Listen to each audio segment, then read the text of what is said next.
You're standing outside a haunted house. Your partner's hand finds yours in the dark. You can feel their pulse racing through their fingertips. Something about this moment feels different. That moment isn't just romantic atmosphere. There's something happening in your brain, something researchers have been studying for 3 years, and it changes everything we thought we knew about bonding. I'm going to tell you about a haunted house in Florida that became an accidental relationship laboratory, and the one thing couples kept getting wrong. Here's what most people assume. Scary experiences bring couples closer because of adrenaline. The racing heart, the sweaty palms, your brain confuses fear arousal with romantic attraction. That's the famous misattribution of arousal theory from the 1970s. It's elegant, it's intuitive, and according to new research, it's missing the most important piece. What actually makes fear bonding work isn't the fear itself. It's what happens in the 15 minutes after you walk out the exit. For 3 Halloween seasons, psychologists turned a Florida haunted attraction into the largest study of recreational fear and relationships ever conducted. Nearly 1,000 participants, 5 separate experiments. The research team was led by Jane Wiley at the University of Florida. She wasn't studying fear originally.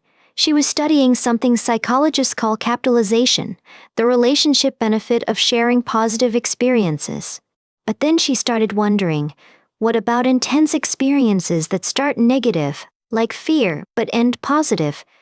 Could those bond people even more strongly than a nice dinner? The haunted attraction she chose wasn't your typical Halloween pop-up. It's called the Gainesville Fear Garden, and it's specifically designed to create genuine fear responses, not just jump scares. One of their experiences is a sensory deprivation house, complete darkness. Unfamiliar textures under your hands. Sounds designed to disorient. You can only find your way out by trusting whoever you came with. Perfect conditions for studying what happens when couples face fear together. And in Study 1, the team surveyed 986 people immediately after they emerged. The first finding was exactly what they expected. Higher levels of reported fear strongly predicted stronger feelings of bonding with companions. The more scared you got, the closer you felt to whoever was with you. That part tracked with decades of previous research, but then they dug deeper. Engaging in physical contact during the experience, holding hands, grabbing each other, staying close, also predicted higher ratings of perceived closeness. And communication mattered too. Couples who talked during the experience, even just whispering, "Did you see that?" or "I hate this," reported feeling more bonded. 73% of participants reported feeling more satisfied with their partners after the haunted house experience. 73%. That's a remarkable number. So far, so good for the adrenaline bonding theory.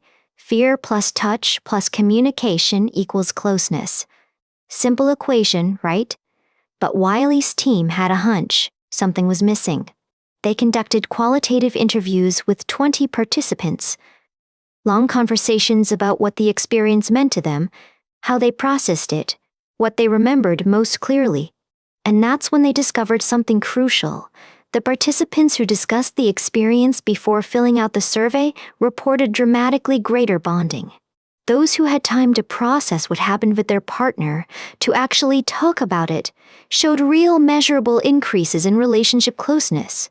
Those who didn't, almost nothing. As the researchers put it, to foster real shifts in closeness, some post-event processing of the scary, novel, and exciting event is needed. This is the finding that changes everything. The experience creates the raw material for bonding, but without processing, without talking about it, that material never gets built into anything lasting. Think about it this way: the fear lights a fire. Your heart races, your senses sharpen, you reach for each other instinctively, but that fire burns out in minutes. What the conversation does is take that heat and forge something permanent. You're building a shared narrative. Remember when that actor grabbed your arm? I thought you were going to pass out. The team ran 5 separate studies over 3 Halloween seasons to verify this. Each one pointed to the same conclusion. The debrief matters more than the experience itself. This connects to something psychologists have known for decades about positive experiences. It's called capitalization, and it turns out the same principle applies to transformed fear. When you share a positive experience with someone, you both benefit. But when you talk about that experience afterward, the benefit roughly doubles. The conversation extends the emotional impact. The fear study suggests this works for negative turned positive experiences too. You go in scared, you come out relieved and exhilarated. That transformation needs to be narrated to stick. Without the story, you're left with just physiology. Elevated cortisol, racing pulse, those fade within an hour. The memory fades too unless you anchor it in words. Here's what the research specifically found. Pre to post changes in actual closeness ratings showed tiny or null effects when couples didn't have processing time. Tiny or null effects. Imagine that. You just went through a terrifying, exhilarating experience together. And without 15 minutes of conversation, almost no lasting impact on your relationship. This might explain why adventure dates don't always work the way people expect. You do the escape room, you grab dinner, you go home. Where's the processing? When did you actually talk about what you experienced? So here's what this research suggests for your own relationship. It's not just about finding exciting things to do together, though that helps. It's about what you do immediately afterward. If you're planning an adventure date, haunted house, escape room, even a scary movie, consider building in time afterward, not for the next activity, for talking about what just happened. One approach researchers suggest: schedule deliberate conversation time, 15 minutes minimum. Don't rush to the next thing. The debrief is where the bonding actually solidifies. You might want to ask each other specific questions. What was the scariest moment for you? Did you notice when I grabbed your arm? What did you think when the lights went out? The researchers found that physical contact during the experience amplifies everything. Holding hands, staying close, reaching for each other. These aren't just comfort behaviors, they're bonding signals. When you reach for someone in fear, you're communicating something primal. I trust you. I need you. We're in this together. And they're communicating the same thing back by being there. But here's the nuance. That instinctive reaching only translates to lasting closeness if you later put words to it. I loved how you held on to me. I felt safe when you were there. This research challenges something psychologists have assumed for decades. The misattribution of arousal theory from 1974 suggested that fear arousal automatically gets reinterpreted as attraction. That's the famous bridge study, where men who crossed a scary suspension bridge found the female experimenter more attractive. It's elegant. It's been cited thousands of times. But it's incomplete. Arousal isn't automatically translated into attraction or bonding. Your brain doesn't just confuse signals, it has to construct meaning from them. And that construction happens through conversation. When you talk about the fear with your partner, you're co-authoring a story. We faced something scary, and we got through it together. That story becomes part of your relationship's identity. This suggests why traditional dinner dates might be less effective for bonding than adventure dates, but only if you do the adventure date right. The key is the processing, not just the adrenaline. You might consider activities that are genuinely scary or thrilling, not just mildly exciting. The research suggests intensity matters. Higher fear correlated with stronger bonding potential. And if you found this helpful, consider subscribing. We explore the psychology behind everyday behavior every week, breaking down research you can actually use.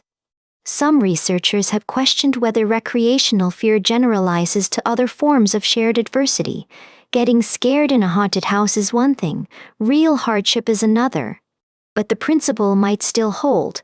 Couples who face real challenges together, illness, job loss, family crisis, often report that talking through those experiences strengthened their bond. The key is the same: processing together. Not just enduring the hardship side by side, but constructing a shared narrative about what you went through and how you supported each other. The Royal Society research on social bonding found that emotional intensity is critical. Moderate experiences don't move the needle much. You need genuine activation of your threat response system. This is why a mildly spooky corn maze probably won't work as well as a genuinely terrifying sensory deprivation haunted house. Your body has to actually believe there's a threat.